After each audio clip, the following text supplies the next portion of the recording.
Yeah, we have empty seats here. And we have also know where you are. Yeah. The ladies' side is bigger. I like that. Yeah. It is the right. Yeah. أعوذ بالله من الشيطان الرجيم بسم الله الرحمن الرحيم لا إله إلا أنت سبحانك إني كنت من الظالمين ربنا ظلمنا أنفسنا وإن لم تغفر لنا وترحمنا لنكونن من الخاسرين ربي أني مسني الضر وأنت أرحم الراحمين لا حول ولا قوة إلا بالله العلي العظيم وصل اللهم على محمد وعلى آله وأصحابه وأتباعه وسلم ربنا اغفر لنا وارحمنا وأنت خير الراحمين آمين والحمد لله رب العالمين. Inshallah, we will have enough time, but for today, something attracted my attention and I wanted to share it with you, not related to today's topic, but related to our general attitude. That especially those people who care their belief or their religion or their understanding and wants to share it, not only care it, but share it with others as well. What we notice in the life of the Prophet, peace and blessings be upon him, he got involved into many difficult trials, tribulations of life. So that something happened that they might have received some visitors or some people who were taking an inimical attitude towards the religious population or community. And then there happened that some wars happened between Muslim communities and non-Muslim ones, or those people who wanted to just get away with this Muslim community because they felt disturbed. So as a result of what is interesting, as a result of these interactions, the friendly interactions or inimical interactions, the people got involved into the community life.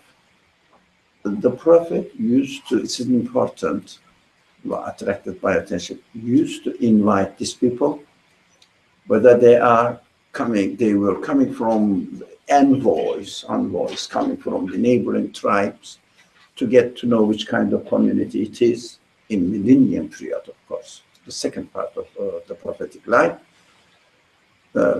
Or there was a war and there were some war captures. The Prophet used to entertain the visitors in the masjid and also captured people. That is important. Kept in the masjid. You mean like prisoners of war? Prisoners of war, yeah. Were in the masjid. Kept in the masjid. That was strange to me. Letting the enemy know what is going on in the heart of the Muslim community. Can you imagine those people who are called enemy of America? They captured, that's prisoners of wars, and they entertained in the Congress. The same thing nowadays, yeah. They were in the heart of the matter. Everything is, or every matter used to be discussed there in the masjid, and all the practices of the Muslims were only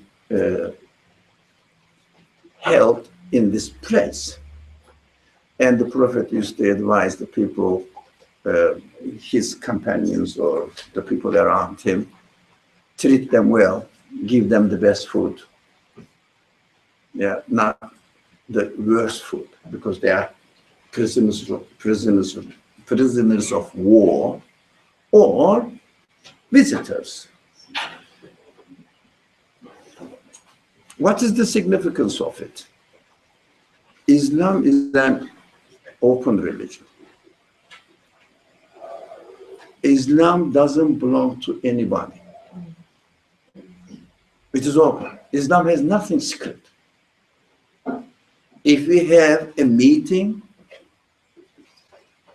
behind the closed door, it's not Islam.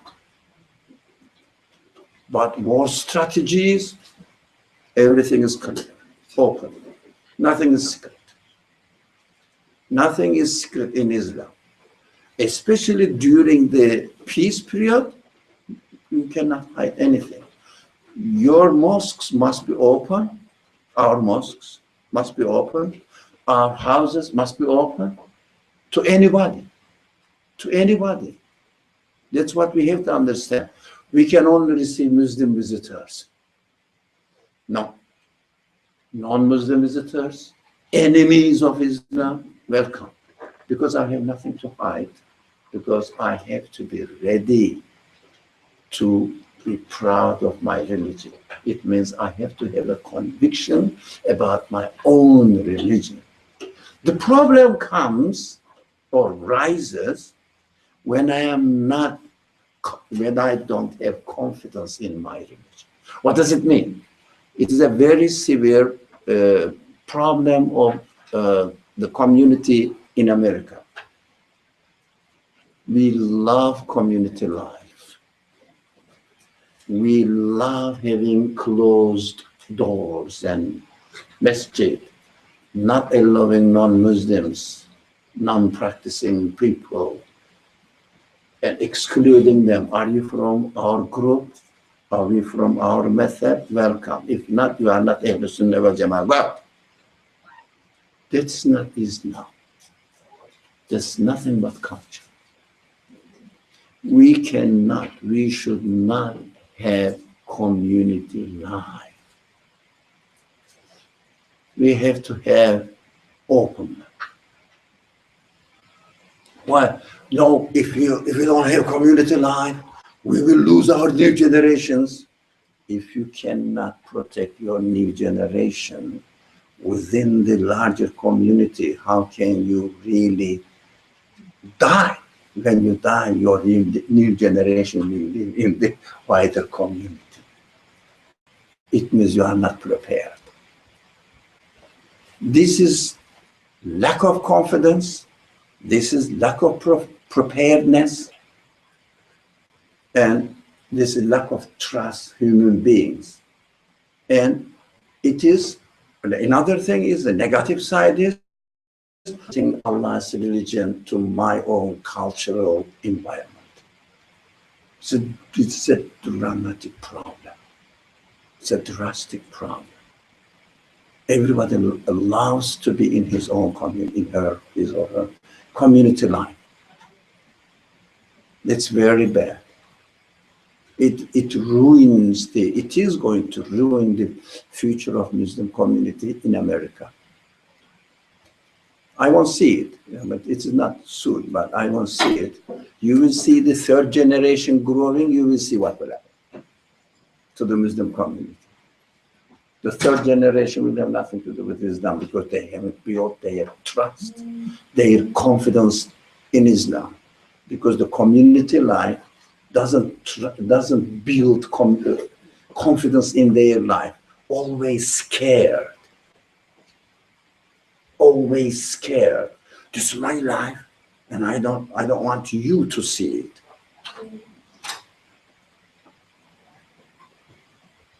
Yeah, I cannot really dare facing your reality.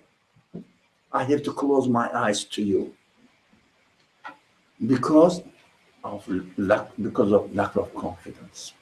Unfortunately, it is very much encouraged to have a community life, closed community life. Yeah, your child is born into a community. educated at a young age into a certain community, conditions with the tradition of that certain community, and goes to the college shocked, and then faces the problem and takes two positions usually. One is either leaving their community traditional lifestyle behind and joining the larger community, larger society, by denying their own culture because cannot defend it at the face of the larger community. He cannot say that I am fasting and I am confident I can speak to you why. Yeah, I am praying, I have confidence, I can tell you why. I am a Muslim, I can tell you why. I can share my idea with you. But he has never been in contact with anybody outside of their community. It is a disaster. So he has to leave his previous baggage behind and become a member of the larger community with no value inherited from his religion or anything. It means really leave the religion behind. Those people who have a negative attitude, is it right word? Brewed,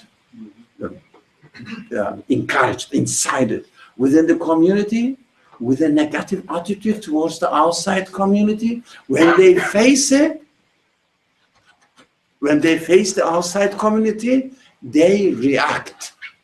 Look at this source of all these negativities developing within the Muslim community. Why do we have this picture, horrible picture of terrorists or whatever? Why? When they encounter, feel comfortable here. This gentleman will love it. Seeing you sitting next to him, it's an honor for him. Yeah. When this negativity turns into reaction, reacting to the outside community. So reacting to the outside community. Of course, this reaction turns into hatred. So the challenge comes from there. Some people seem to be very religious, but outwardly express their religiosity. Don't think that they express this because of the confidence they have. Don't take them wrong. Because of the lack of confidence, they do that. And analyze it. Analyze it. Why do they have this completely disassociating appearance, reaction? Why? They cannot be comfortable. They are reacting. This is the source of what? Hatred. Hatred is the source of killing terrorists. What is the reason? Community, seclusive, exclusive community, establishing community and training your new generation within the new community. You don't know what is going to grow out of this attitude. We have to be careful. We have to be analytic. We have to think deeply. Whatever we do, you don't say that, oh, alhamdulillah, we have our community, we have our, it is iftar dinner together, the children were happy. Watch out. Watch out what you are doing. Be careful. Yeah, children are happy in iftar. Yeah, it's okay, they play, they like the food, etc. They play, they are children. But there is a very dangerous future waiting for them. Watch out. Have you prepared? I don't think so. How to challenge the outside world's culture. Have you? No. I don't think so. That is a dangerous situation. The solution. We have to build the confidence within ourselves. First, if I am a Muslim, I have to know why. If I am not confident, I have to ask.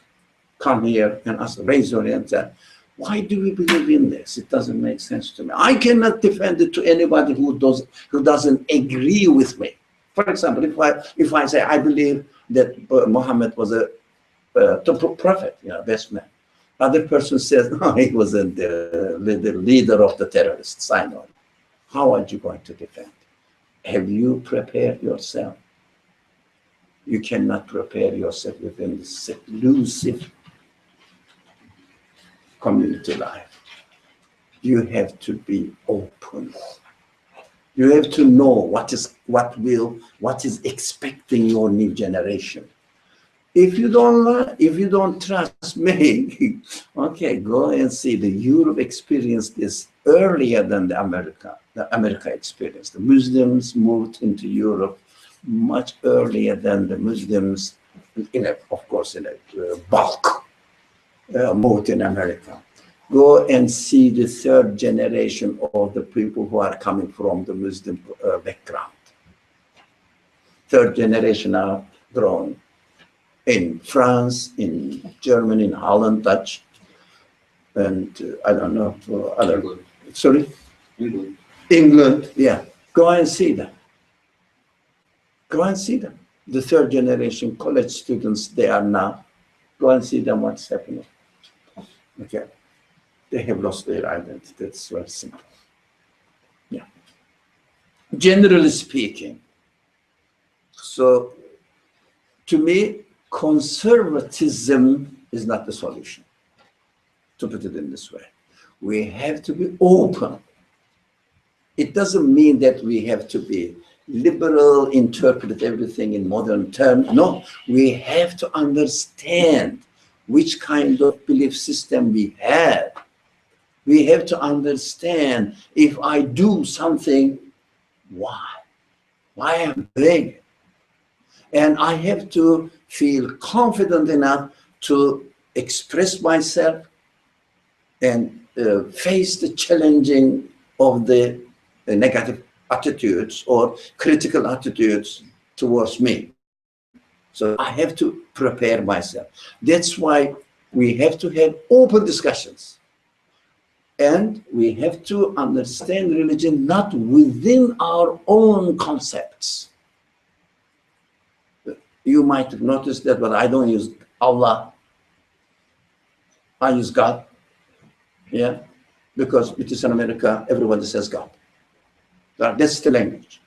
If you don't want to use the language, why are you here? Why did you come? If you don't want to use the language. When it comes to profession, you are very good at using the language. Why, when it comes to religion, you use another language? The first thing. So we have to ask questions, not from Muslim point of view to, no, the public advocators, if you like, or da'is, they call it, public speakers, they should present Islam not from Muslim perspective to Muslim audience, which is not the place. America is not the place. We have to learn this. From Muslim perspective to human beings. So speak to me. Don't say, what should I do there in Islam? It's a simple one. I don't want to go into details. But why should I pray? Because the Quran says on 24 occasions that you have to pray. Oh, yeah. Does it make sense? Not at all. This is not a place. America is not a place. And soon the whole Muslim community will turn into American culture. It's a worldwide culture invading everywhere. So even in a Muslim country, I don't want to give a name, I don't know which one is the Muslim country. So the population claims to be Muslims, even in these lands, you shouldn't use this vocabulary. You have to say, yes, in the Quran says, perform your prayers, and the reason that I have to follow this command or this sentence in the Quran because of this and this and this, your explanation for it. Not because you pray, because Quran orders you to pray. You have to have your own explanations and own convictions. That's why you follow the Quran. If you don't have the reason why you follow the Quran from the very beginning, you are not a Muslim anyways. It means you are not kafir. I don't care that. I'm not saying that. It means you have not submitted with full conviction. And Muslim means somebody who submitted to a truth with full conviction. That makes him Muslim. Muslim in his own conviction. Yeah. So you can be a Muslim in atheism. You can be a Muslim in, I don't know, Judaism, if you are convinced. It means fully submitting yourself with full conviction. Why do we use it only for those who follow certain religious tradition? If you are careful, in the Quranic teaching, Iman comes first. Iman comes first. You have to have full conviction. And then Islam, submission comes.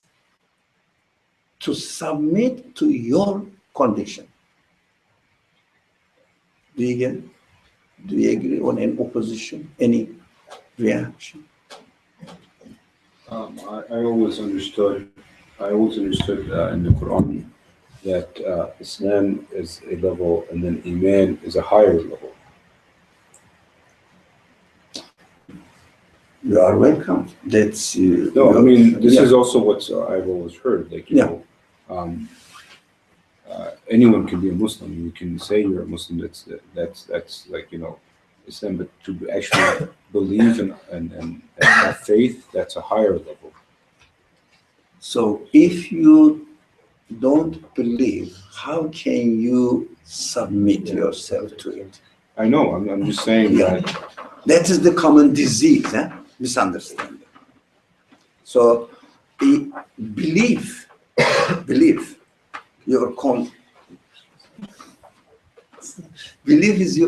must be established, and then you have the free will. You know that, for example, you know that stealing is wrong. You are convinced, and then you may be a thief, you may not be a thief. If you say stealing is wrong, I have to submit to it. I'm not going to steal. That's Islam. That's your being Muslim to your belief. Right? So some communities, some communities accepted the superiority of the Muslim community in Medina, historically. And they submitted it by joining the group or the state, let's call it, in a primitive way, but somehow state, they submitted themselves, and Quran said, in the historical context, you submitted yourself, but you are not believers. Belief comes before submission. But if someone says other way around, okay, but they can say, I don't agree, but if someone wants to defend this idea, most welcome. I listen to it. Can I read the verse of the Quran that says it has? Yeah, I was just reading. I found it. قالت الأعراب آمنا قل لم تؤمنوا ولكن قولوا أسلمنا ولما يدخل الإيمان في قلوبكم. The translation, let's hear this. What is the Arab? Okay, the common people. Arab means in the Quran, it's the desert common people. It means common people. They said he believed. say you did not believe, say you embraced Islam, because faith did not enter your heart yet. So you submitted, you didn't,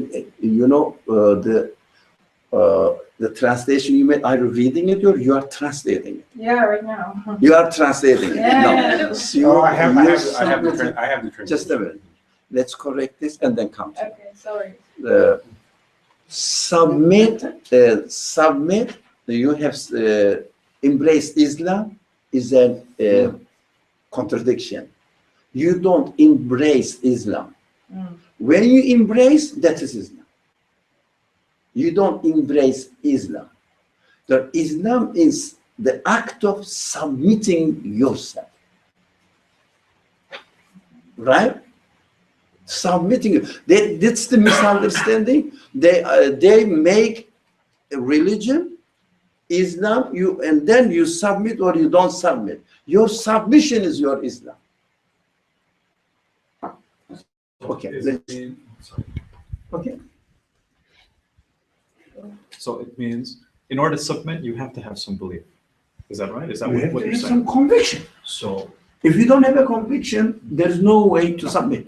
so the belief in this verse, don't say that you're believers, but to become a believer could be another level beyond even submission. Yeah, which doesn't. Not beyond, before. I'm saying before you need it in order to become a submitter. But even beyond submission, there's another level, which the Quran seems to be saying here. There is like Brother Ihab said, Islam, Iman, or Muslim, Mu'min. Yeah. Are you? No. Yeah. This verse is saying that there is. You didn't really believe, so you cannot be considered a believer. Yeah. Right. Yeah. So where are you? What does the verse say? That you are Submitted. Submitted. You have submitted. Okay. You have submitted. It means you have submitted to the system in Medina and become a part of this group. Okay. It doesn't mean anything religion at all. It is just a social contract. So We are with you.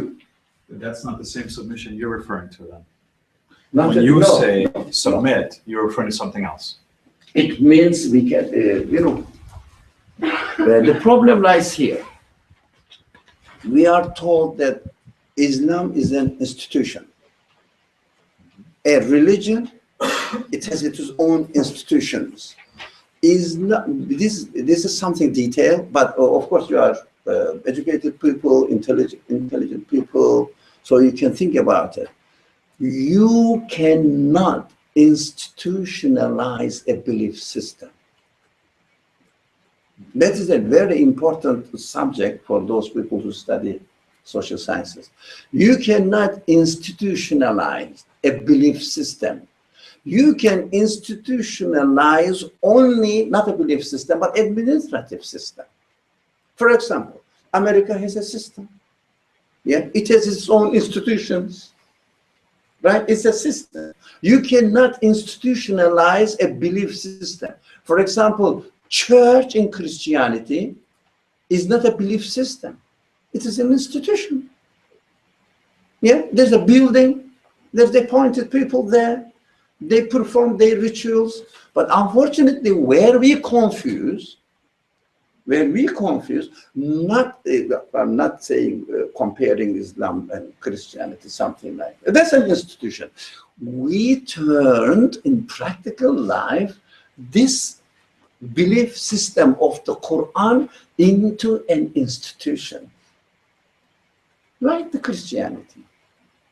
Now, we have the for example, Catholicism, yeah, they have their religious leaders, they have their institutions, and they have their own schooling, etc. Their own, an institution. But unfortunately, in Christianity, not really practically speaking, the belief system has been taught and educated. Now the same thing is happening in the so-called Muslim communities. Not the belief system is being taught, but practical institutional side of religion is being taught. The first thing what the children learn, memorize some pieces from the Quran to be read in the prayers, and the conditions of the prayer, how it is performed, and conditions of fasting, practical. And of course, the vocabulary used, there's a your second half of the day. Why don't you say it? Yeah, that's why the people have to learn that you can sit before your wife comes in. That's good. That's good. Excellent. Yeah. So what we teach them, we are, for example, the new generation teaching the young children gives your real identity out. We are Muslims. Yes, we are. We believe in God. Of course we do. You see? You see? This is not belief. This is just indoctrination. And when they grow, they will definitely question. Why do we believe? How do we believe? The people say, you believe in angels, like this flying in front of you. Yeah, in our religion, we believe in angels. And then 18 years old, 16 years old girl or boy, especially girls, are so sensitive, so emotional. They feel so embarrassed. They go home, start crying. The parents says, what's going on to my daughter? She's going crazy. Start crying because she's defenseless. She has been indoctrinated, brainwashed that we believe in, what did I say? Angels. And people just make mock of me. And I cannot explain it. But we believe in angels, yeah. We believe in angels. Do we believe in angels, really? Do we really believe? Why do we believe? And then crisis starts. Now, that's the third generation is going to face. Is it a bad thing? So we shouldn't come out of Bangladesh? Yeah, because when we come out of Bangladesh, then we are facing the problems. Okay, you live in your cocoon, whatever you do. Okay, prepare for yourself. Do you think you believe in angels still in Bangladesh? No, this is just a culture. It's not belief. It is just a culture. In our religion, we believe in angels. What does it mean? So ridiculous sentence. Yeah, in America, we eat pizza. Something like this. There's no difference. There's nothing to do with iman. Conviction. We have to wake up. I don't think some people hears this wake up ringing, but I don't think many people are aware of it, and many people have a solution for it. So it may sound a bit depressing. No, I just wanted to share something. Someone who was coming from a so-called or from a majority Muslim country, as they were preparing to come here for university, they took a class where it was like how to defend Islam. And so there are opportunities out there. I know this isn't what you're referring to, but there's plenty of information to be learned on how to respond to this attack or this attack. But I still don't feel that it's just information. So you can learn it, but it's still not supported by belief. Is that correct? So the solution isn't to go Google how to defend Islam and come up with answers to everything, right? Yeah, how to defend Islam. Why Islam? Please. Yeah. So, for example, a typical example. Today I shared with my friend. So a person published his Facebook, his own recording that he's going to commit suicide. And he gave the reason for it, and he said he doesn't believe in God, and he doesn't think that something after he dies is expecting for him, so he doesn't really care. Explained with a comfortable, very successful professional man, you know, graduated from one of the best university of Turkey. And by the way, really, Turkey has good universities. Very successful. So some people come here and go back and say that, oh, it's not education here. We know the education down there. So it's a good one, very good one. A technical university, or the Middle Eastern Technical University, they're good university, good quality university. Actually, it was established by Americans. So anyway, and very successful, his profession, no money problem, no crisis, nothing. He decided and committed. And then he published the video, and immediately afterwards, really, as he promised, he committed suicide and killed himself. And as professor in psychology, a Muslim professor in psychology, responded to this video. You know, saying what? In our religion, to commit suicide is haram. Yeah, that's the appalling condition of the Muslim community. Your response is, in our religion, committing suicide is haram.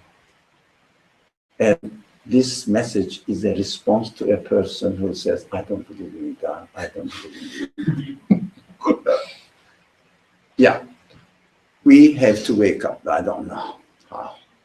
Inshallah, we are trying to do it. Yeah. I want to ask you about the children part, when we make them memorize Quran and they don't really believe in it. What's a better strategy to teach a child that we are part of this religion or this belief system? I'm curious, like one day we will be parents and There's nothing going on. Just yeah. She's Maybe Apart from saying that, it's okay. Zainab is promising that as soon as she has the baby, she will come with the pram. No staying at home. That's why I understand. If you have your mother-in-laws around you, walking your mother-in-law, they wouldn't let you. That is the problem. You have to come to the halakha with the pram. We have to learn. If you don't, you are bound to lose. That's my, I don't know. In this field, over 50 years of experience, who doesn't come with the pram to the halakha has to go to dumpster. I've never seen any exception. Those people who were consistent, 1 week later, with the baby, he's here. Yeah? The baby. She's here. Baby is healthy because she's developing his immune system with the polluted air. Yeah, yes, we are. Now, where she's going to grow, here is where she's going to grow. So it gets to develop.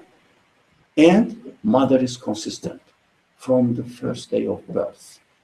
I live according to my values, and the baby grows with it.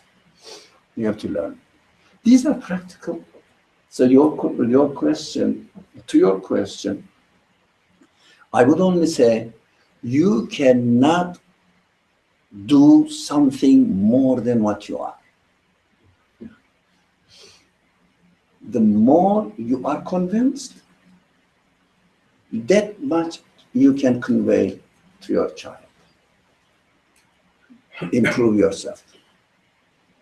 Learn yourself. And practically, as you learn in your practical life, you reflect it on your child. For example, what happens? Your parents have their own understanding. Legitimate for them. So according to them, if you have a baby, you have to stay at home. Right? Maybe not. No, just a minute. According to them, you have to stay at home. You have to take care of the baby. Come on, with a newborn baby, can you go out? It is impossible. So you have to wrap the baby up, always with the baby, and make the baby dependent on you.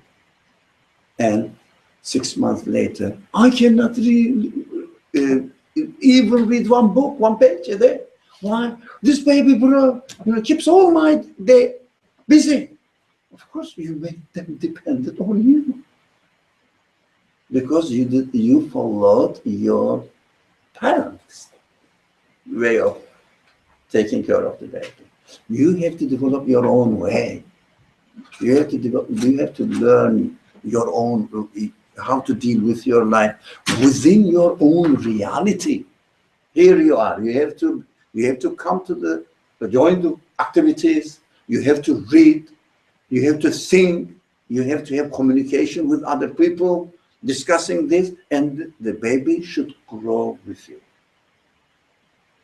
You cannot make the baby different from yourself. So, educate yourself accordingly. You will learn how to treat with the children. So, What is the problem? Yeah. What is the problem? We don't educate ourselves with the belief system.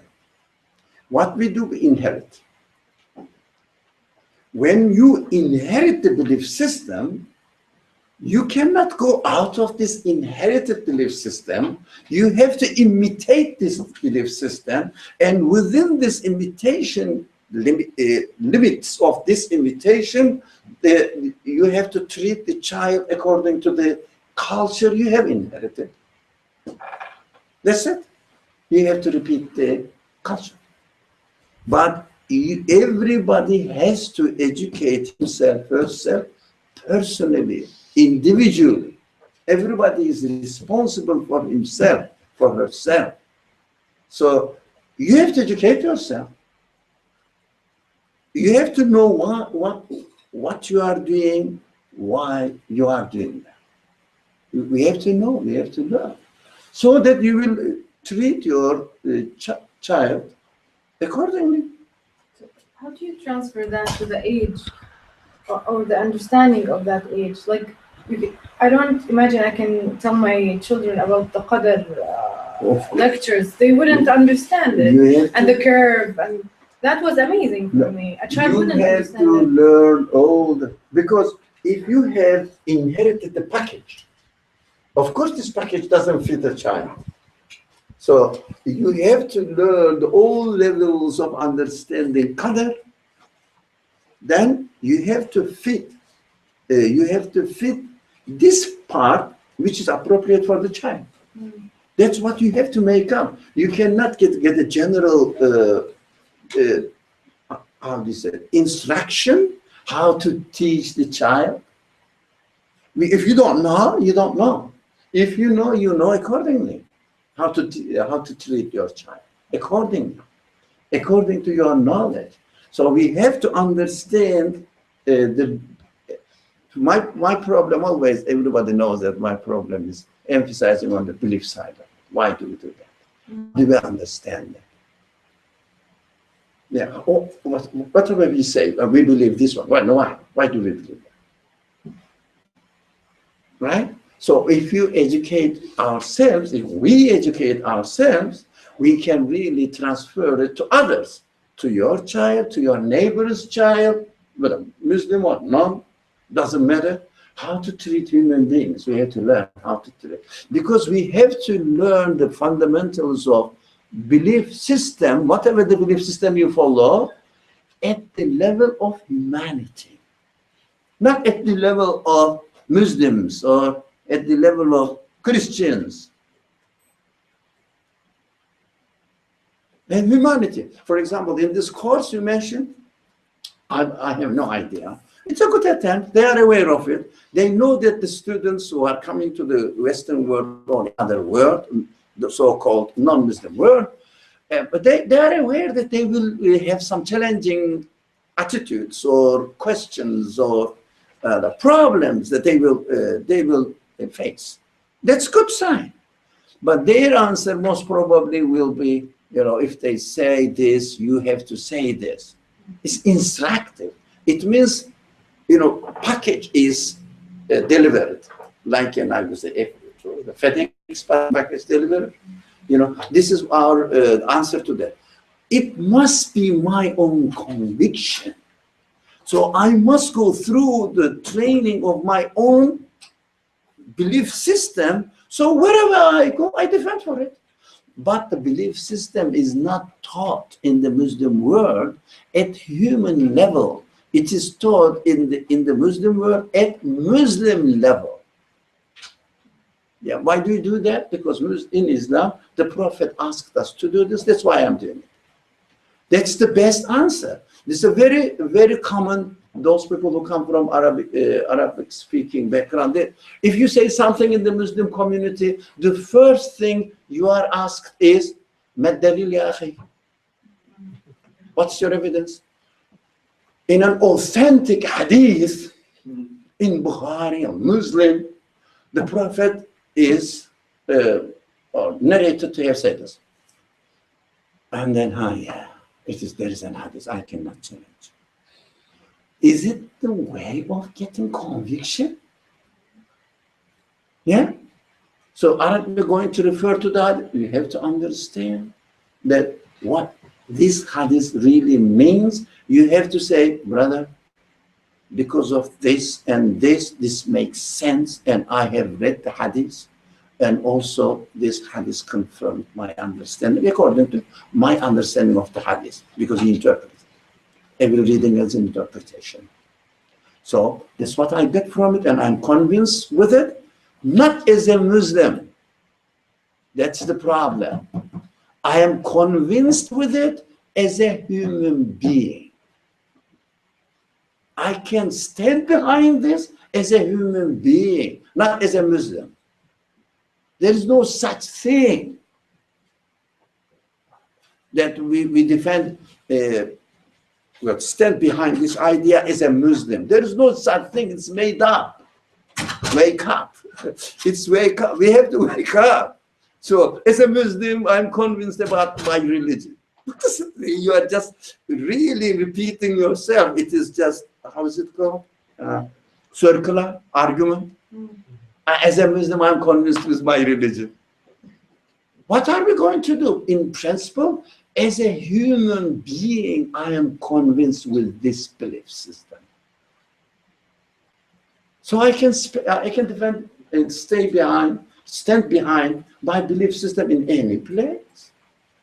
So this package instructions doesn't help. But it is a good thing that they are away. I just want to say I actually did attend those lectures, and no, I don't think you knew I did, but no, they actually because sometimes I feel that you paint a very dark picture, in Muslim countries. No, like there are people that are doing work. He did not use the Quran or Sunnah at all to refute any of his misconceptions that you. And the point that he was trying to make is that you have to believe in these things on that personal level, not using Quran or Sunnah. And so I just wanted to say that because it's not as dark as a picture as Inshallah. Yeah. Hopefully there are more people that are thinking along those lines. Inshallah. So I'm pleased to hear that. Yeah. Really, I'm not joking. Really. If they are not saying that we Muslims believe in this, they Christians say that there are 3 gods. No, not the 3 gods. No. 3 can't be equal to 1. That's very good. Alhamdulillah, goodness, yeah. You said we need to be convinced as humans before as Muslims. Yeah. So what if I am as a human and a Muslim, I'm not convinced about something that has a clue in the Quran and in the Sunnah? There is a clash inside of me as a human and a Muslim. What to do about it?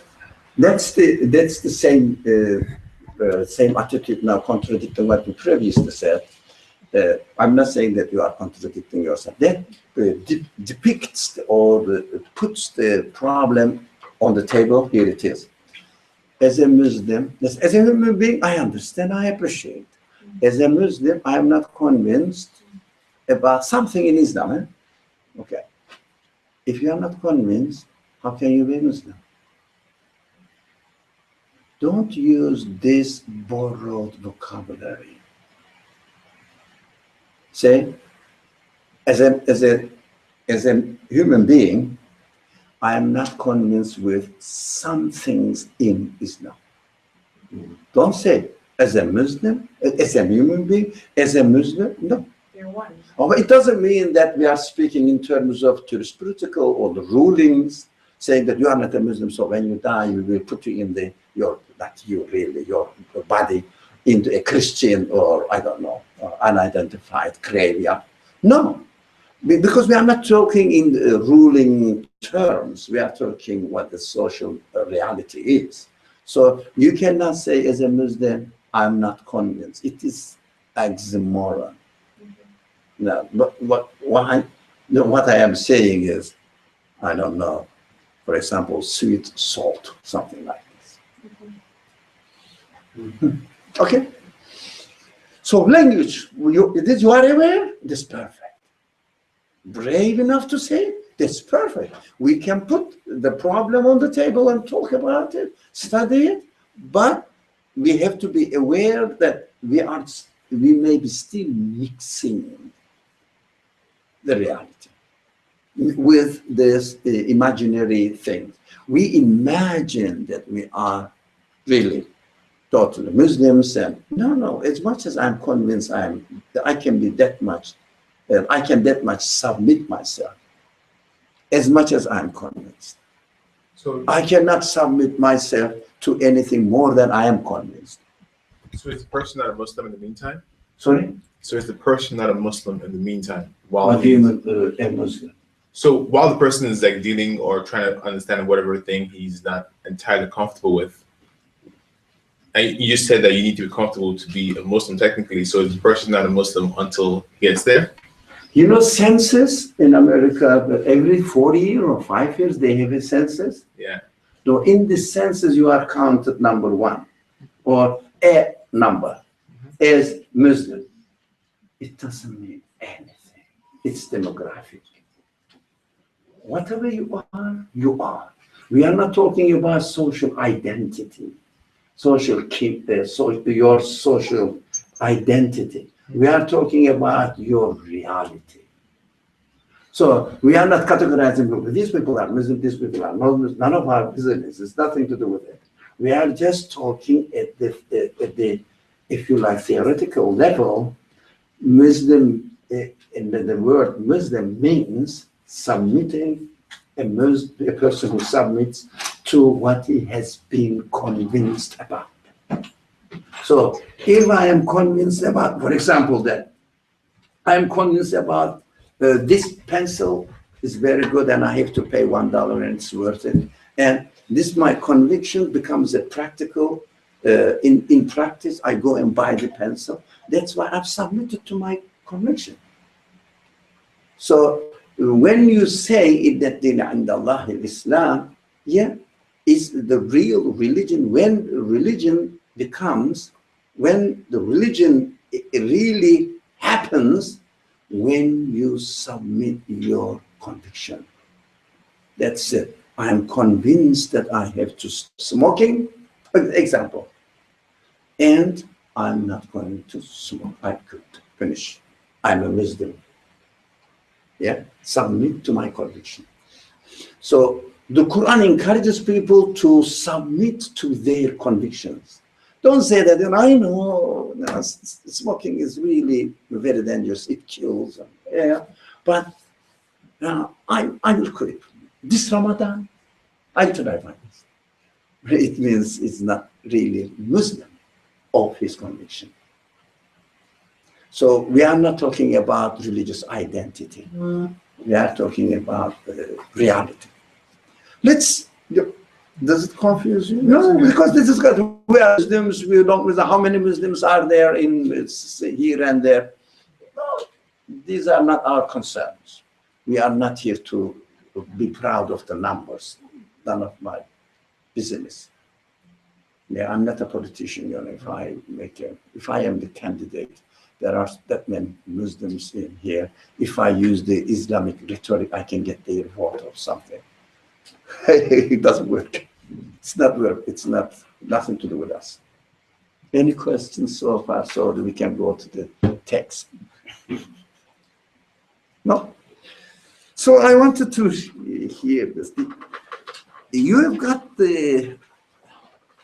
not everybody, but some people have some copies of the text. So I felt that the imagination sees that appointed angels have entered these trees like bodies. Okay? Find out the paragraph which starts with imagine. Yep. A page 235. Those people who have the book, 200. At the top. Page 2. In the Page 2, yeah. 235, the last paragraph on the page.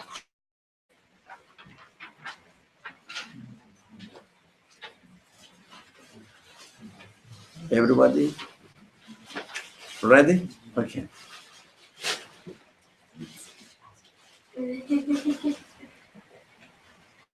Right? So the imagination sees that appointed angels have entered these trees like bodies. Look, I am imagining when the wind blows and the trees starts making noise. How do you say it? Whoosh. Shaking, No, it starts making noise. rustling. Rustling, yeah, something like that. Okay, well, not imagining the human beings start imagining, oh, there are angels in them, and blowing the whistles. What whistles now? From whose branches hang many flutes. Every branch has a flute blowing and then making a music, a certain noise. So, of course, we will bear in mind that what do we mean by angels entered in the body of the trees, etc., making noise, etc. That we will question that. So we will understand try to understand what the author is trying to say. It is as though an eternal monarch has clothed the angels, look, has clothed the angels in the trees for a splendid parade accompanied with the sounds of 1,000 flutes. When the wind blows, do we see that? Do we hear that? We say that the leaves are making noise. The author says the angels are blowing the flutes. It's another way of looking at the universe. Why angels? What we, from time to time, quite frequently, because it's a problem in this certain community, in general, actually, we don't have a right understanding of angels. So we think that angels are some, imaginary beings or some beings that we can see. Okay, but angels are the representatives in the creation, in the act of creation, representative of the meaning of the objects created. The meaning we get from it. We refer to the classical example. This is the book. This is just papers. So these are just papers, and there are some signs on it, right? And this is if you like, let's apply it to the analogy the author is using here. This is the branch of the tree.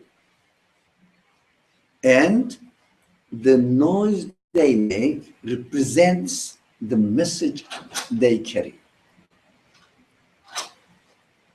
The message they carry. What do they carry? The book. What does the book carry? The message. Message from what? From? No, that is, it's a sudden change. So from the author. So what do we receive from the author when we read the book? The meaning. What he thinks. So in the trees, there are. The tree is the result of an act of creation. So it has also meaning. So this meaning is transferred to us by angels. So here also, when you read it, this is the angelic side of the creation. We refer to it on many occasions. So when air blows and the leaves apparently make noise, in reality, they are drawing our attention and bringing news. This is not an accident. Here I am. Pay attention to me. Yeah, look at me. Try to read me. And in my existence, you will definitely find meaning, which transfers this meaning, transfers the qualities of my maker. Right? So this communication is taking place through angels. If you like, angelic side of creation is now becoming apparent to you. So let me carry on a bit. So they are blowing flutes. Thus the trees show themselves to be not lifeless, unconscious bodies, but highly conscious and meaningful. Draws out. So the flutes, if you have any question, so now think about it it. is through the angels that we see that they are conscious. Yeah, this is no.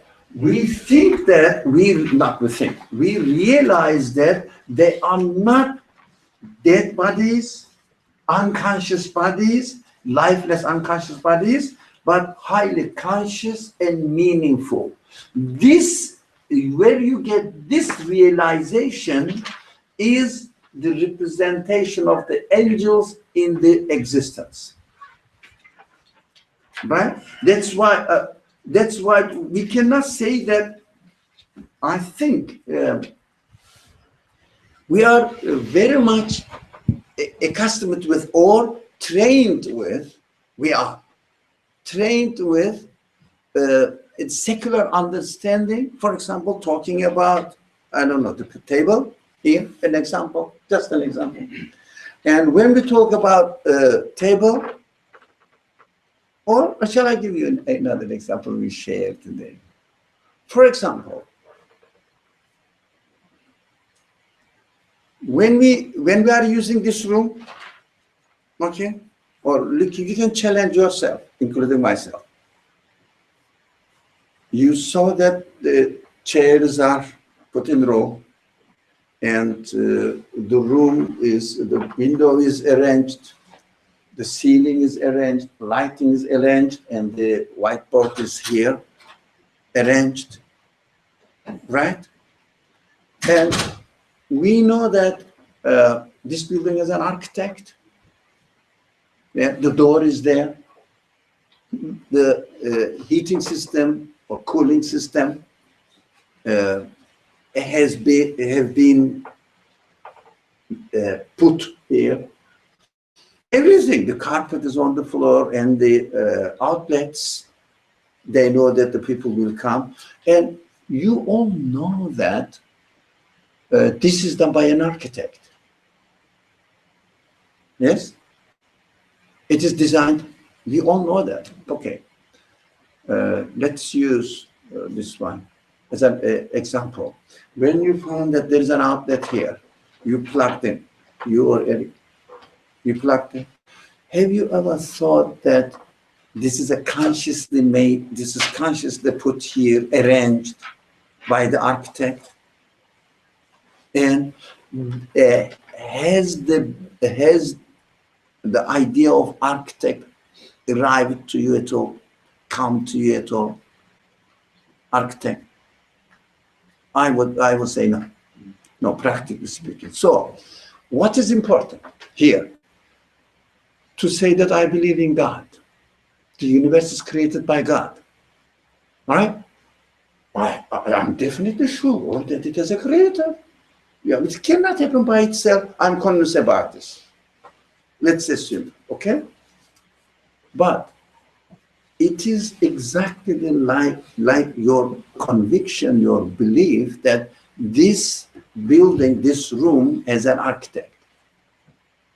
But do you have anything to do with it? With the architect? Have you ever remembered the architect when you get on the elevator? It is deliberately done, purposefully done. And when you use the elevator and in a half or 10 seconds, you are on the fourth floor, you get out of the elevator and said, really, this architect deserves to be thanked. Made my life easy. No. That's our belief in God.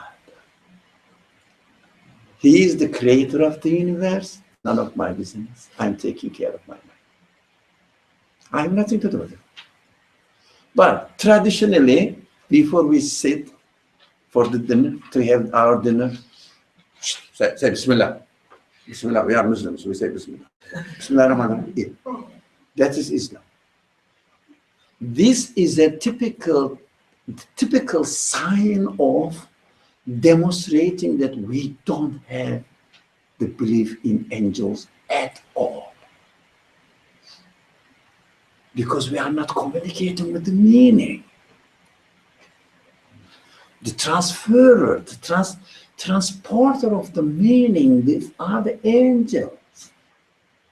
So did you see the angel is connecting, or an angel is coming to you and speaking to you? Here I am made by a conscious architect. And addressing to your emotional side or your understanding, say that, oh, this architect, I have to be thankful for him because he thought of me and my need for charging for my, let's say, iPhone or for my computer. So he provided the outlet here because we don't have angels. We believe God is somewhere outside the universe, and here I am, the world, living in the world, and also, of course, I don't miss my prayers. Okay, good. But where is the angel? So you don't, if there is no concept of angel established in your mind, you cannot communicate with God. You can't. How can you? Just me and God. I can't communicate. How? Give me an example. Well, Let me complete this and then keep. it's an example. Okay. Just. I don't have an example. Okay. Thank Like you. rustling in the leaves. So if I'm walking through a forest and I hear the, in this case, the leaves rustling and the wind. Like when we use this example, like I got really nostalgic I miss that sound because it's something really evocative that I really love. Go out of New York. Right. But I don't have to think of them as angels. I can hear the sound. I could say, wow, that this is something in creation that I appreciate. It's beautiful. I don't technically call it an angel to have that appreciation in my existence. That's what I'm missing. When we say the angels, anything through which you receive the message your creator, and when you receive the message from your creator, your response to this message is carried back to God. That is your understanding of existence. So in this existence, this is not only an outlet. So the meaning in the location of the outlet and the meaning that the architect meant to convey to you, you will come here, I know you, you will need electricity supply, so I am providing it for you, and your response will be, thank you, I'm pleased with you. So this communication is taking place through the meaning of the creation, meaning of the action. Come back to this classical example, the book. When you look at the book, there is no meaning, nothing with, I see nothing, I see only the paper and some forms of ink traces. Yeah? But is it the reality? Is it the reality? No. It is a book consciously prepared. Oh, this is not accidental traces of forming of how do you say, ink traces. It's not accidental. When you look at it, you see the meaning. When you look at the outlet, today our sacred object outlet. I remember for any reason, I don't know. So outlet.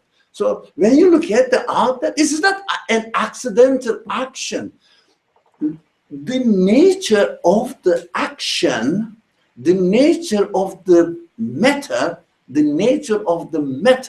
which secular sciences only measure the physical aspect of it. They never talk about meaning. There's no communication between you and the architect of this building.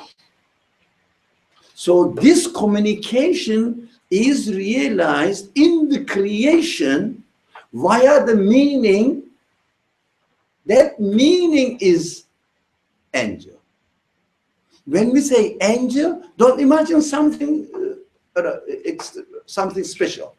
This meaning in the creation transferred to you, and your responses transferred back to God. That's how the Quran describes angel. Yeah. So just wanted to clarify something. So an object and an event always has an angelic side, and we never have a direct communication with the creator. It's always done through like a middleman, like an angel, when we are aware of how I'm getting the meaning out of something. Yeah, of course. For the sake of recording, I say, and middleman is in quote unquote. You don't really mean it, but something like in between me and my God. As far as I am concerned, as far as my observation of the creation is concerned, yeah, I can explain the meaning only in terms of a thing which is described in the Quran as angels.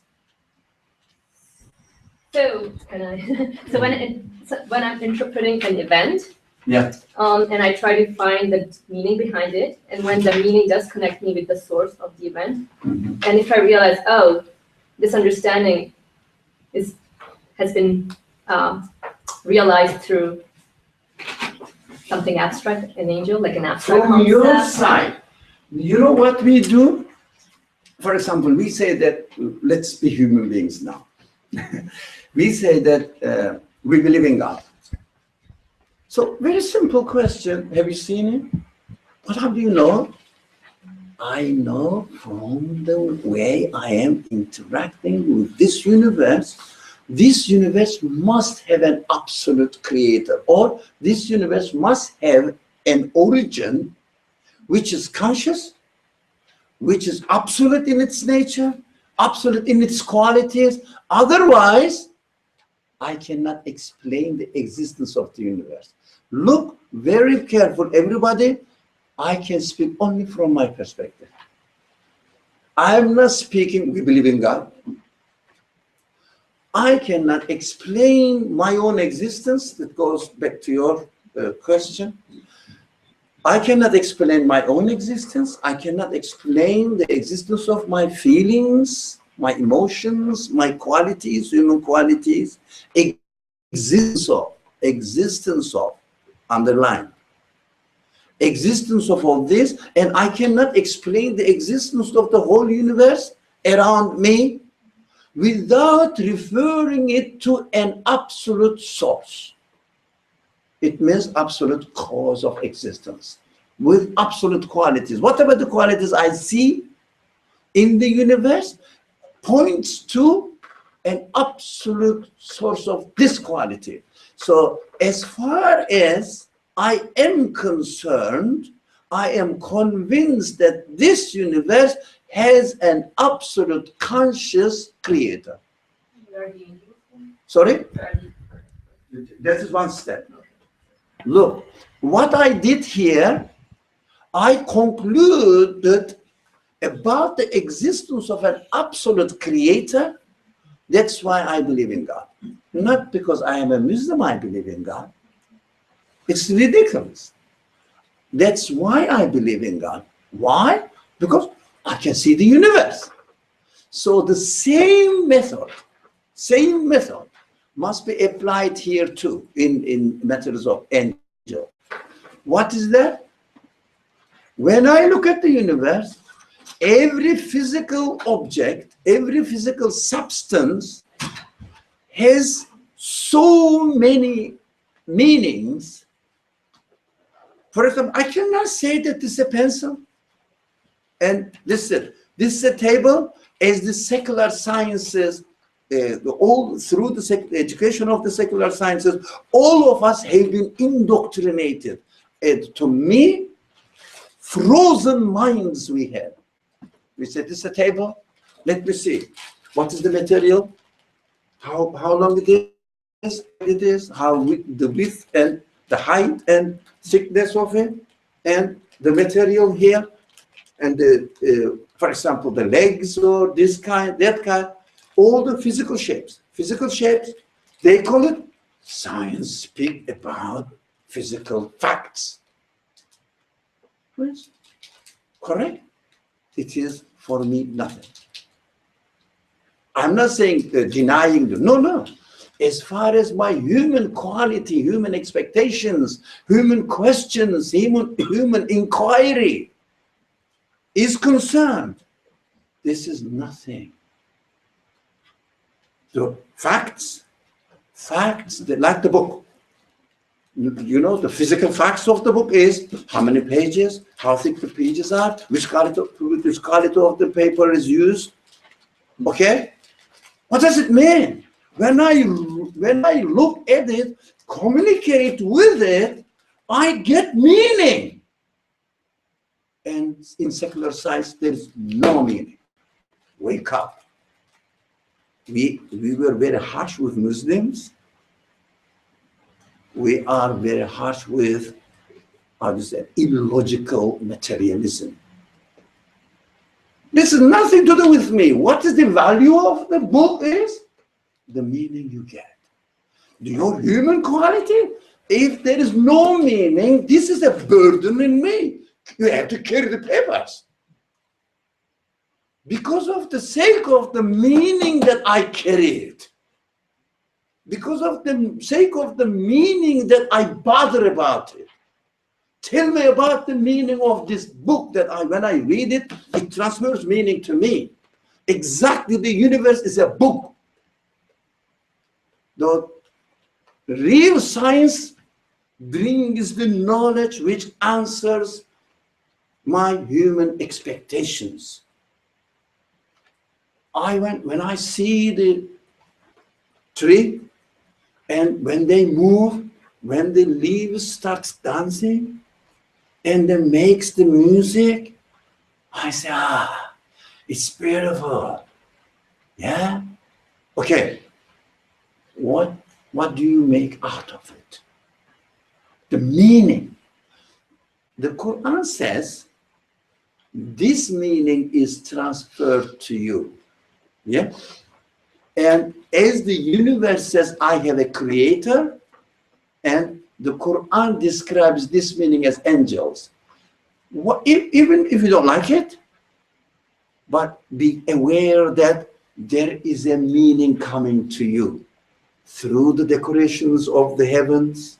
We will study this. Through the decorations of the clouds and the sunset, sunrise, or beautiful scenery, you are interacting with meaning of the physical objects. But the problem is here. It's a very simple problem. Can you attribute this meaning to the physical objects themselves? Can you attribute this meaning to accident? You are a human being. We are human beings. Can you attribute the meaning you get from the book to papers and anything, apart from the author? It's obvious. That's why secular sciences never refer to the meaning. Why? Not the scientists. We don't know the people. We know that we don't speak about people. So that's secular science in its own definition.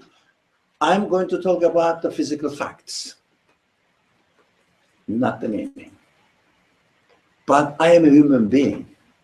I'm communicating with the physical facts through the meaning. If I don't communicate with the meaning, the physical facts have nothing to do with me. I will die, they will die. Nothing to do with me. Nothing to do with my reality. It doesn't mean that I'm not going to use the papers. No, with my human side. Animal side needs to eat. Yeah, animal side needs to breathe. I understand. Human sides questions. Human sides investigates. Human sides investigates. And what is this? What is going on in this world? You say, I am receiving meaning through this creation, through these physical objects. Quran says, you are facing with angels. Yeah. That's my perception of the world. I label it. You can label anything with an X, Y, Z, whatever. The Quran says angels, okay. Because it works actually. The word for angel is malaika, malak. Yeah, malak is the other side of the mulk. It means you see the physical object and you see the collection of papers here, and when you start seeing and communicating with the meaning, that's malak.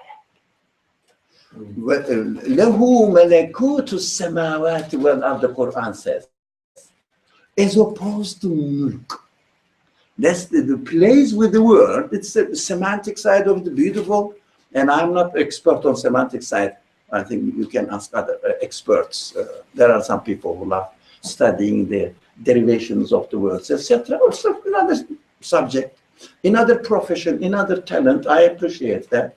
But we emphasize on the meaning and my relation to me. So I see the mulk, it means physical objects, and I also equally realistically experience the existence of the malakut. It means the meaning I receive.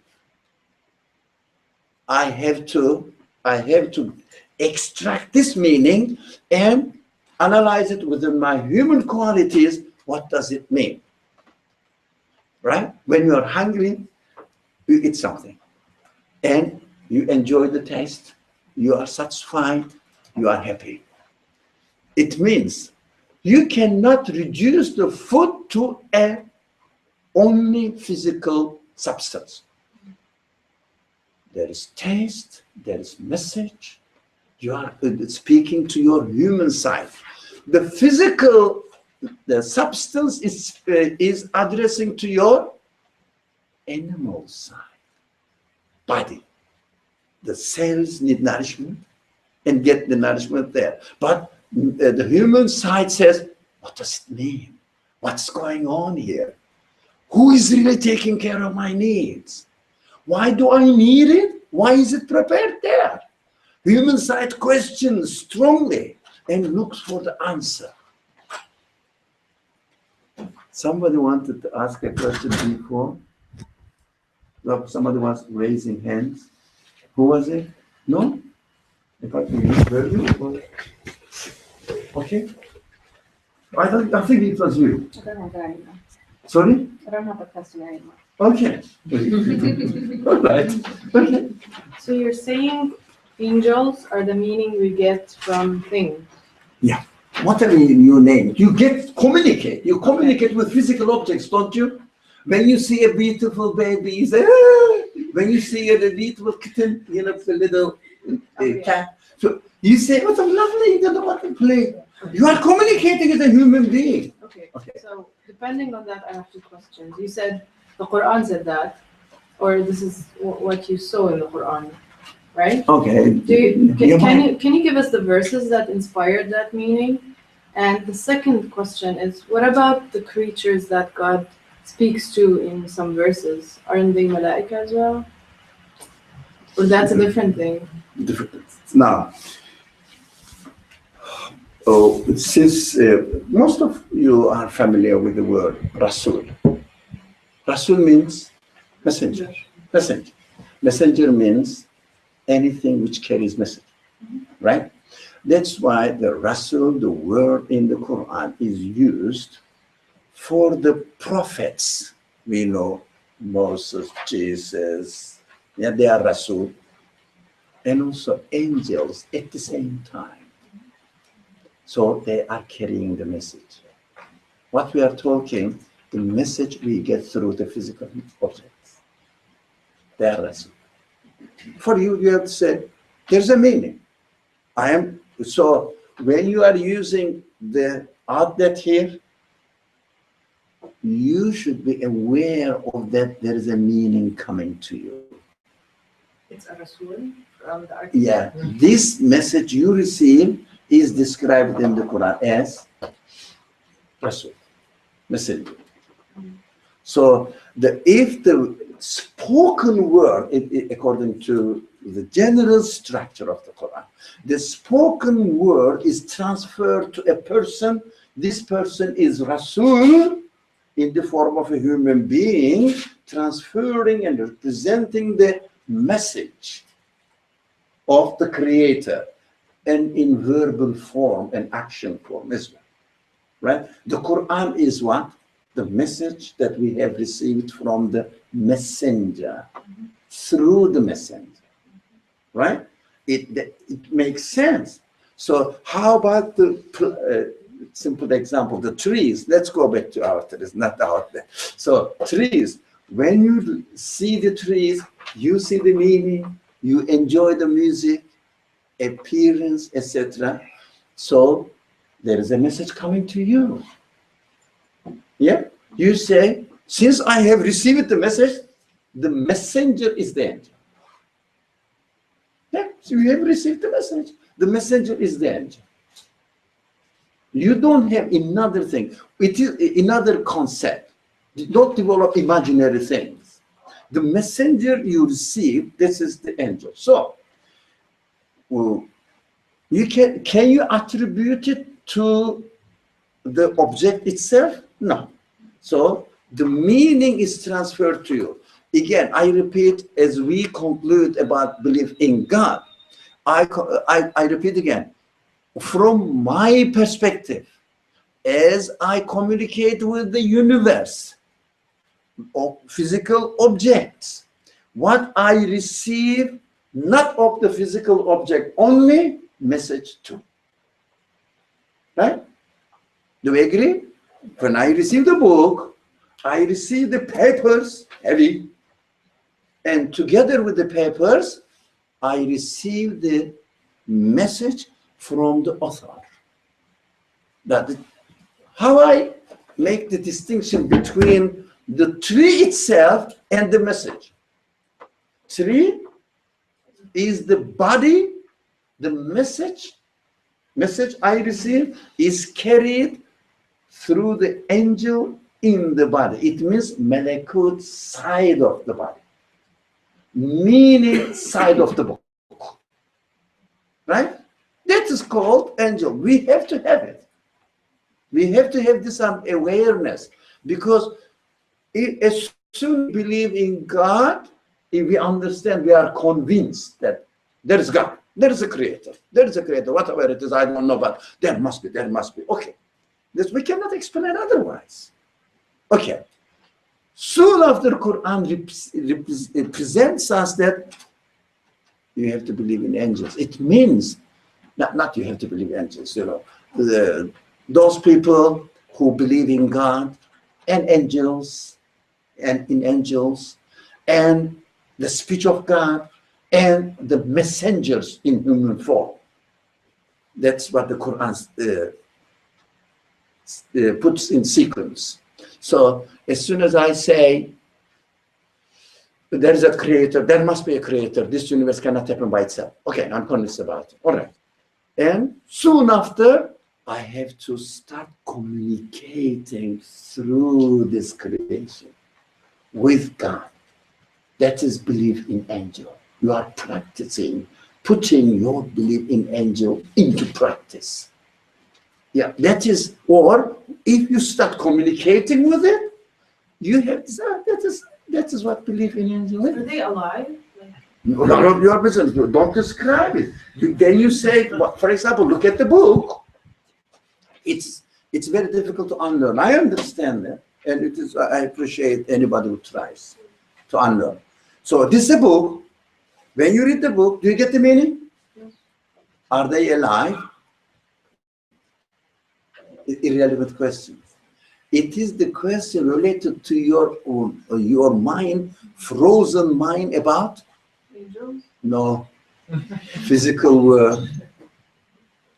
world, science education. You might have gone through the primary school education. You have got enough poison. Education. Forget about religious education. You and I under the influence of this secular education. So we are only introduced to the world as physical realities. Yeah, physical facts. Yeah, correct. This book has how many pages? I don't know, 800, 900, 810 pages or something. Yeah, we said, I know the book. It has 810 pages. Wow, really what it is. It's ridiculous, man. I'm a human being. So as soon as I start communicating with the book, there's an author, and if there is an author, let me see. Meaning is coming to me from the author, right? This second stage is belief in angels in Islamic tradition. That's what I understand. This lady had first. Which lady? This one. Which lady? The room is full of ladies. Okay. Well, just clarification, is angels is just a linguistic word now that we are using to refer to anything that has meaning. And because the Quran uses the word angels, that's how we need to understand angels, but it's actually just meaning. So when I say believe in God is also a linguistic expression of I believe that there's a creator. Same thing. Same thing. Look at from your side, never look at from God's side. Or it's imaginary anyways. It must be your inevitable conclusion. When I am here, I'm a human being, I look at the world here. Now, I'm a human being, as I am, as you are. So when I look at it, I say, this building must have, this building of the universe must have a maker, okay?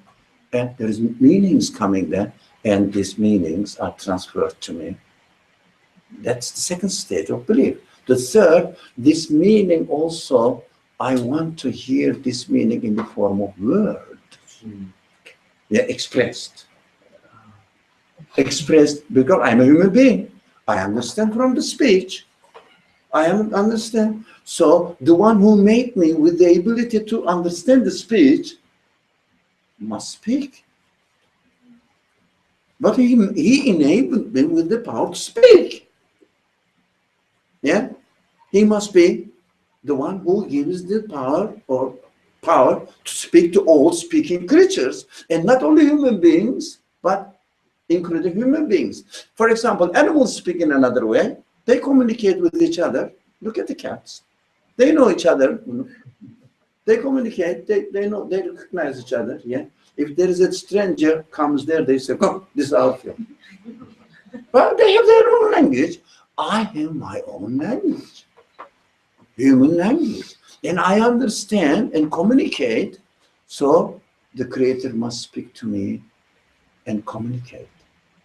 That's the third stage of belief in Islam. Amantu billahi, kullun amana billahi wa malaikatihi wa kutubihi. We don't say there are 4 big books that we believe in. That's ridiculous. My Creator must speak to me in a language that as a human being I must understand and communicate with him. Do you think this huge universe, so much sophisticated, perfectly arranged universe, the maker, the owner of this universe will enable me to understand the speech and will not speak to me? That's the main problem in Muslim world, in Christendom, in Judaism. That's the main problem. We speak about the books, inspirations, etc. All the followers of the monotheistic religions must understand what it means when we say this is inspired by God.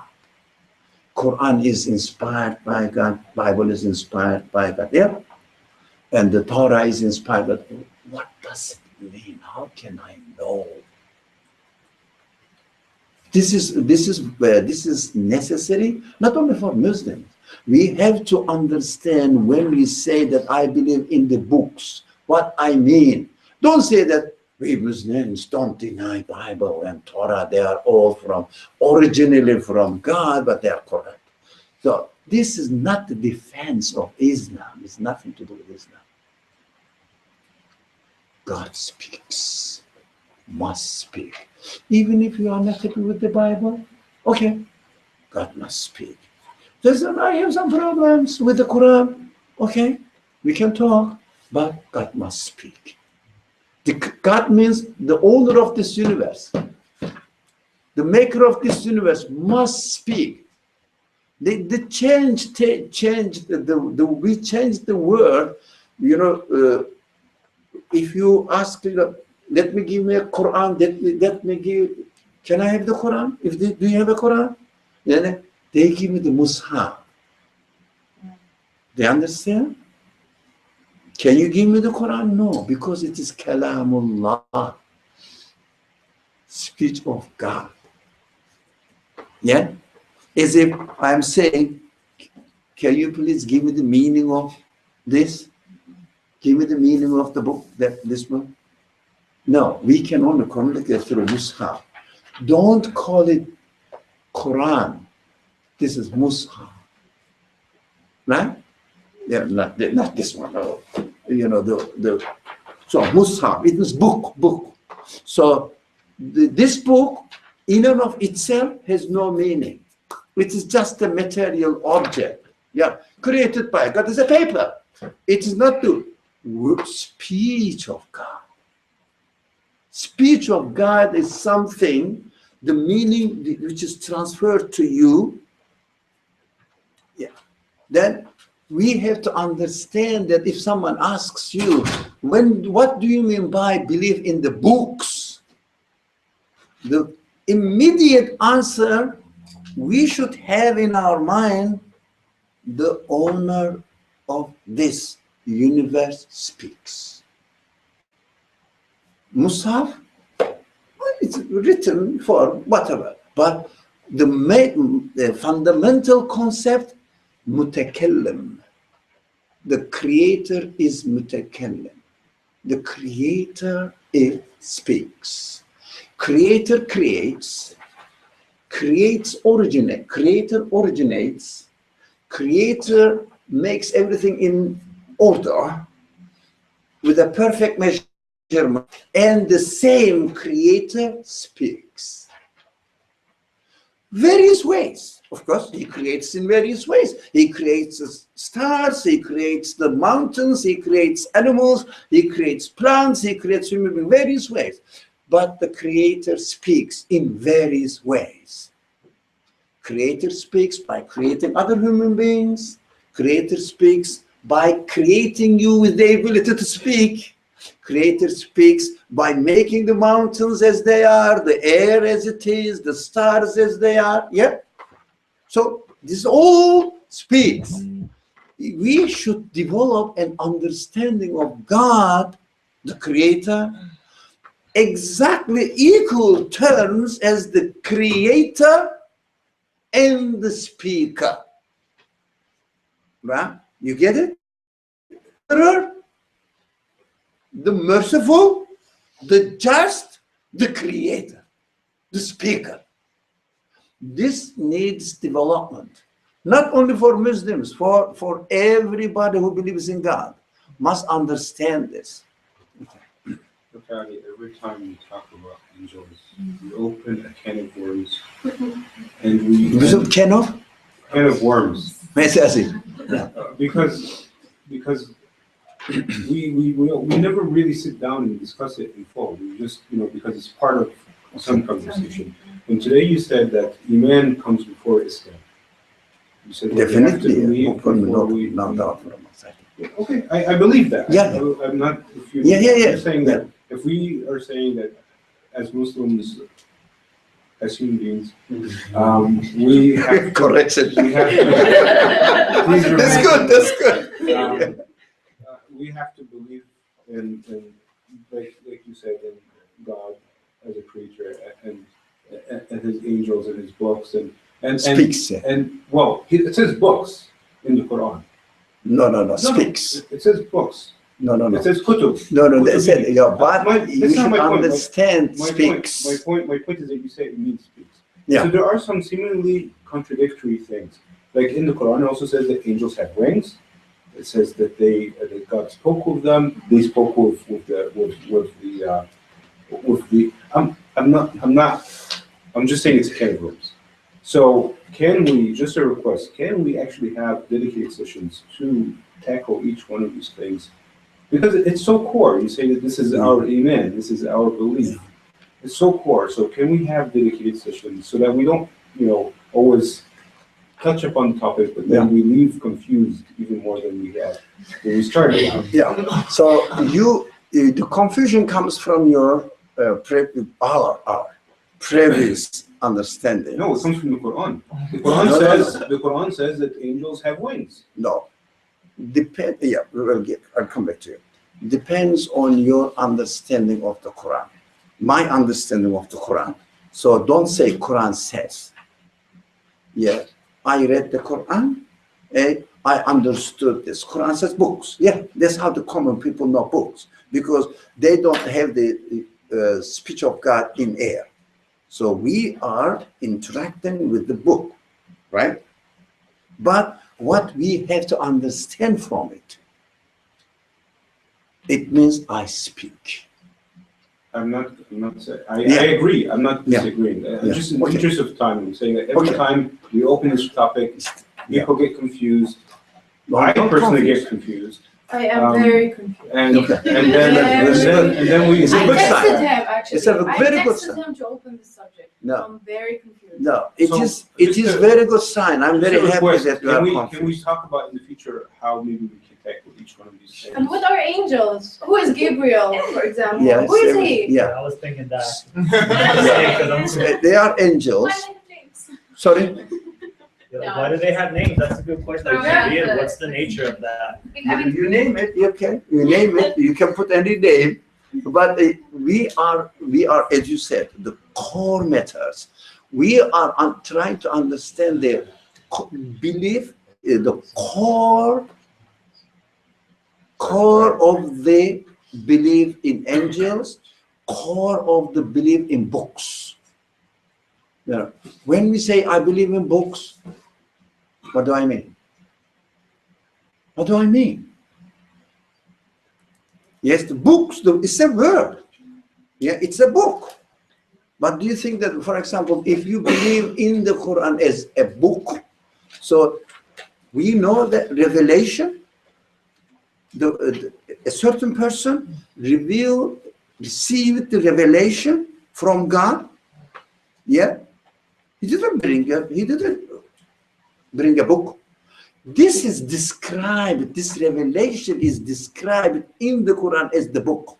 هذا البوك هذا الكتاب. So هذا الكتاب. Yeah. ذلك الكتاب لا ريب فيه. But when we say ذلك الكتاب لا ريب فيه, that time there was no book. You all know that. This book form came after 10, 12. I mean, there were some papers, but in the book form after came maybe 15 years or after the death of the Prophet, became a mushaf, the Uthman, the period of Uthman. Yeah, but when the Quran said the book, we have to understand what it means by it.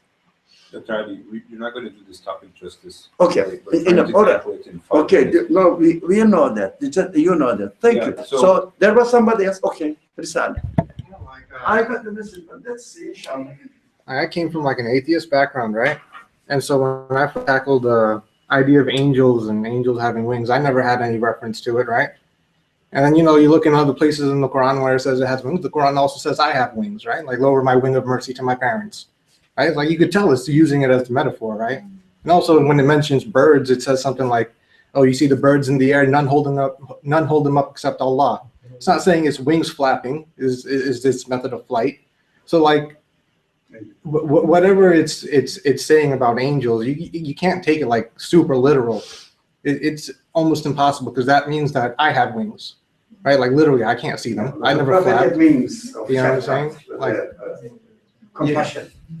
If you didn't really spread the wings of compassion, the people will fly away. That's obvious. That's why I agree. I'm just saying it's seemingly contradictory. I know there's meaning to it. I know that we can all come to a common understanding. I'm just saying that let's have that conversation instead of always leaving confused. I understand you. I don't take it as an opposition or as a disagreement. I understand you perfectly. We spent 12 lessons or more, or 14 or whatever, talking about the qadr, which is one of those 6 things that you enumerated that we have to believe in. 12 sessions or 14 or whatever. Why can't we do the same thing to discuss these other things? Okay, people get bored. No. Okay, that's another one. Let's see. First, I have to settle down in my mind first. Yeah. Just because I have a bit of a problem understanding how wings are somehow like just a form of expression rather than something actual. Because if I do accept revelation, if I do accept the creator, and from that the creator speaks to creation, does revelation, and from revelation the creator needs to, you know, bring a prophet from amongst the people. Yeah, this is our understanding. That's our understanding. So, but also this prophet, right, this source of revelation has also told me, at least from my understanding of what he has said, that when he saw the angel Gabriel, his wings covered the horizon. Yeah, of course. So how, even just for now, I know we're not gonna get too deep into it right now, but at least like preliminarily, how am I to understand something like that? Yeah, the message, the meaning you get encompasses the whole vision of your horizon. Nice. Okay. No, because as Risale said, you cannot really read the eternal speech literally and say that I'm just reading the book as it is, you know. But you are narrowing down to your understanding of that literal word, this expression. It means you are narrowing it. You are not really not interpreting it. You are interpreting it within your narrow mind. Let me make it clear. Narrow-mindedness. But if you really think about in terms of the speech of eternal God, eternal speech of absolute God, you have to understand the whole message at the level of eternal, absolute, universal message. So you have to enlarge it as much as you can. You have developed your ability. So we have to train ourselves. It cannot be arbitrary. These are not the subject that how we should really read the Quran. But this is the subject that we have to touch upon, at least agitate, if you like, the need to get out of our, how do you say, baggages, borrowed baggages, inherited baggages, baggage, inherited, saying that, I heard that we believe in 4 books. Yeah, okay, what do you mean by, I believe in, for example, Zabur, okay? Okay, you believe in Zabur. Where is it? How do you believe? What do you mean by it? I don't know, some people say it's Psalms, some people say it's laws. This is not belief, it's just information. So it doesn't mean that you denied something. There must be definitely something, but you have to have the starting point as when you say, I believe in the books, that must come from the fact that the Creator speaks with the word that a human being can understand as much as possible. The source is absolute. My comprehension of this absolute source is according to my capacity, but still the absolute source knows that I have my own capacity. He is the maker of my own capacity. So I have to accept that this reality really exists. This is a real thing that I am confirming. Otherwise I cannot really explain again my own existence. I cannot make sense of my ability to speak. I cannot sense of my ability to understand. If God doesn't speak, if my Creator is not going to speak to me, so necessarily He speaks. That is my belief in the reality of this world, whatever this reality of this world refers to. Again, not surprisingly, we are behind our schedule today. So I think I'm just putting a mark here. Next week, next Saturday, we have to carry. If you promise it, we'll talk about it later. You promise? No, I am not going to give an Egyptian promise. Inshallah, it will be never here. From time to time, inshallah, slowly, bit by bit, related to our subject, because we all know that we haven't been educated like that. So it is difficult to throw the baggages away, yeah, and really have or develop your own belief in whatever you believe. That's your own conclusion. Now, we have to grow. Yeah, we have to grow means, what does it mean? When we were a child, we were instructed certain things. And not as a child, starting from childhood until to this day, we have been instructed in secularist understanding of the universe. It is not easy to get out of it. Slowly, step by step, slowly. But when somebody says, I am confused, it looks like there is an old building, you want to demolish it, but you don't know, it looks strong. And you start hearing the cracks, shaking, cracks. You say, well, it is easy to knock this down. This confusion is the cracks, the noise that are coming from the cracks of the old building. It needs to be destroyed. It's something else, Joe. Sorry? It could be something else, Joe. What? Like when you present something that could be very important to me and if you're critical of it. Yeah. I don't just take it because I like you. Okay. That's good. Yeah, That's good. That's a good sign of excitement. I want to know. Yeah. So that's a good excitement that we are ready. We are aware that these things do not help. Not everybody. I don't know about your grandma, but this baggage is not good for you. First, understand. It doesn't mean that we have to deny everything. No, we have to replace. Demolish the old one and build them. We have to do that. But it is not easy, but it's not impossible either. Step by step. Now with the real meaning, inshallah, step by step, we will go. No way to give up. We will carry on until we are called, that's enough, you go out of this world. That's enough of the world is over for you. Come on. It means until death comes, there is no end. Bismillah ar-Rahman ar-Rahim. Subhanaka la ilma lana illa ma 'allamtana innaka anta alimul hakim.